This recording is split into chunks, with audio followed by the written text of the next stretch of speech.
Hello and welcome everybody. Today we have got a new to me, Serge Lutens. This is La Religieuse. So this is another one of those scents that kind of I see like in this l'orpheline category from the naming scheme here. But I haven't smelled this one, and I just saw that Serge Lutens repackaged this into the bell jar. So they moved the scent from the Collection Noire, I think it's called, into the more expensive bell jars, which are all splash, the 75 ml splash for like 300 something euros, crazy prices. And I never see those bell jars at discounters either. So I kind of have to go to Serge Lutens if I want to try those, if I want to, get my nose on it or even consider buying one. And these older style bottles are still floating around on discounters for reasonable prices, I would say. So I decided to just grab a bottle and see what this one is about, because I've not tried this one, and I haven't. I always enjoy smelling some new Serge Lutens. It's one of those really old school niche brands that truly does interesting stuff, and these bottles are. So this is one of the 100 ml bottles. I know some people hate them, and they come with the sprayer, so like this, so you can assemble it yourself or you can keep it as a splash. And here's the bottle. This is how it comes. The juice is like a purple, dark purple, kind of like the Féminité du Bois color, but a little bit darker. And yeah, there we go. It's my fingerprints. Let's give this one a smell. So I won't assemble this today. I will just, at least I hope, I can just dip the blotter.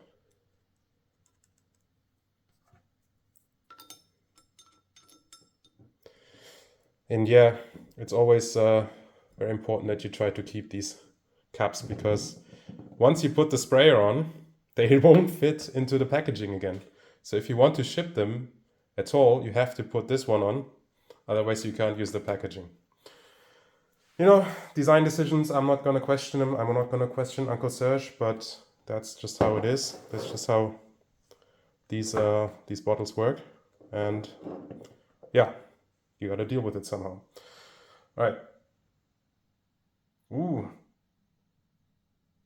Interesting. It's very fresh. It's rather a lot, to my nose, a lot brighter than the color would suggest.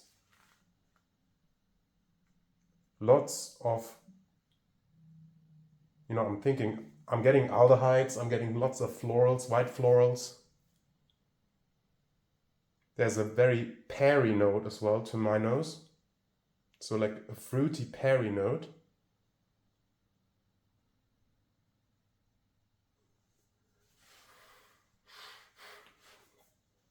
Clear my nose there a little bit. It's very clean. Bright and clean.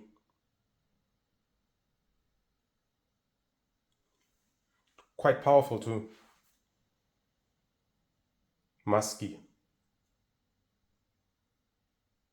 But I detect the Serge DNA. So obviously this one was done like all the others by Christopher Sheldrake in collaboration with Serge Lutens. There's something that reminds me about other Serge Lutens scent. There's this kind of Serge thing where you kind of want to dig deeper. So you get this feeling when you smell a Serge Lutens that there's more lurking somewhere. So yeah, now I'm getting a little bit of interesting. There's a little bit of like a bubble gumminess, but just a touch. So I'm not getting tuberose. I don't think so. This is probably like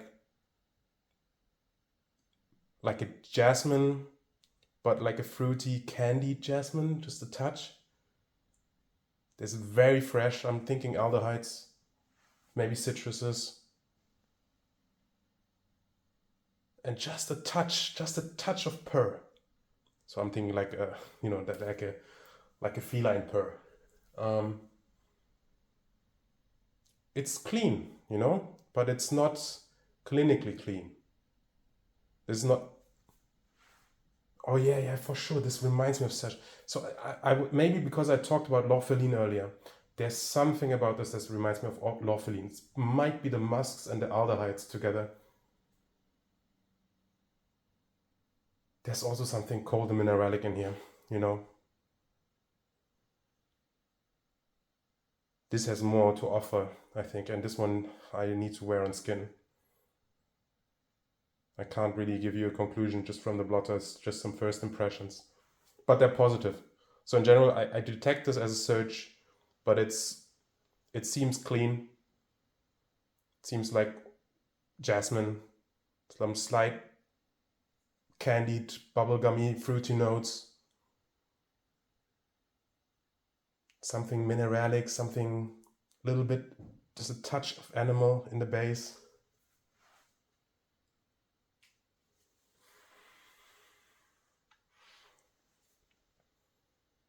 Surprisingly not very spicy for a Serge. I'm not detecting very many spices.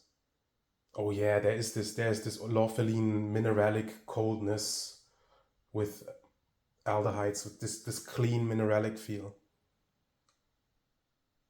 But it's not like an ambergris marine feel. There's like different types of minerals, like stone, like rock.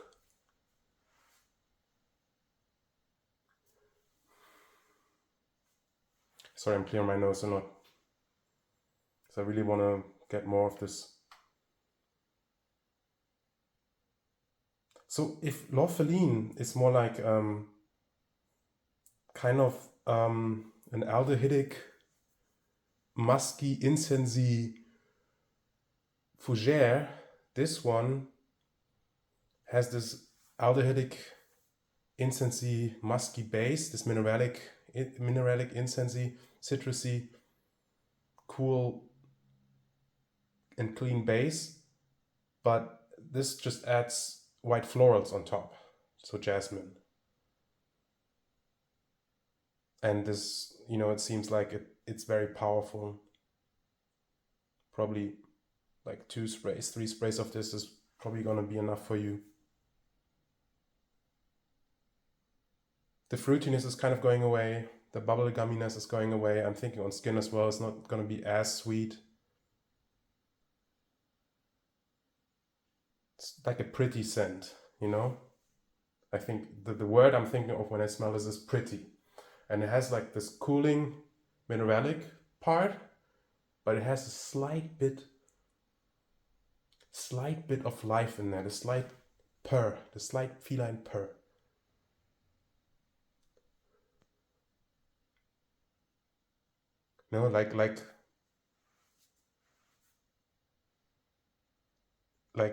Like a cat walking through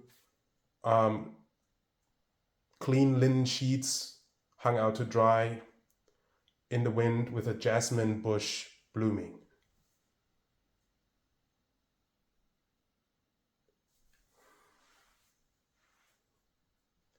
Somehow I also feel like this is more nocturnal.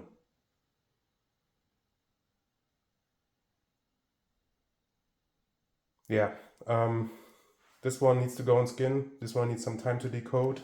But I'm glad I picked it up. I don't regret it at all.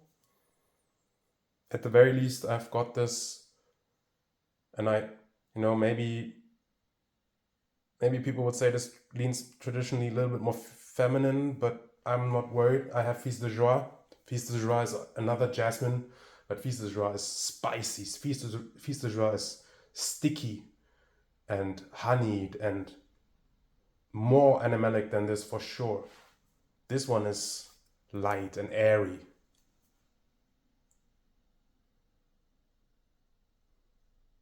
Yeah, this is nice. Okay, let's look at the notes maybe. 2015 it was released, of course done by Christopher Sheldrake, as I said.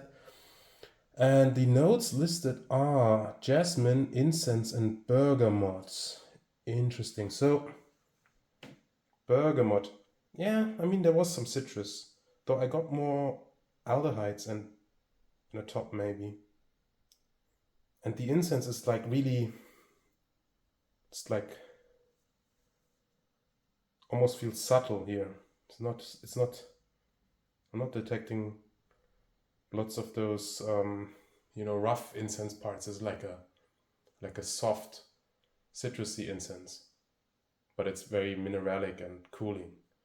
I always get this association with incense, or not always, but sometimes I get this association with incense of a cold stone church.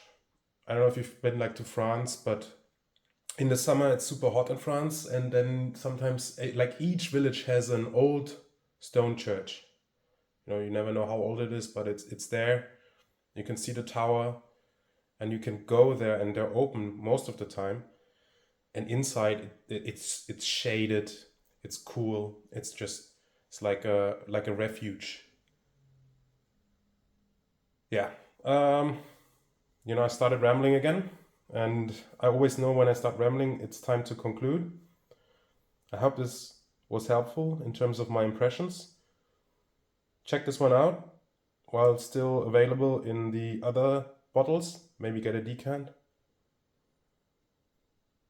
Check it out if you like interesting jasmine scents. All right. Thank you so much for watching again, and we will see each other next time.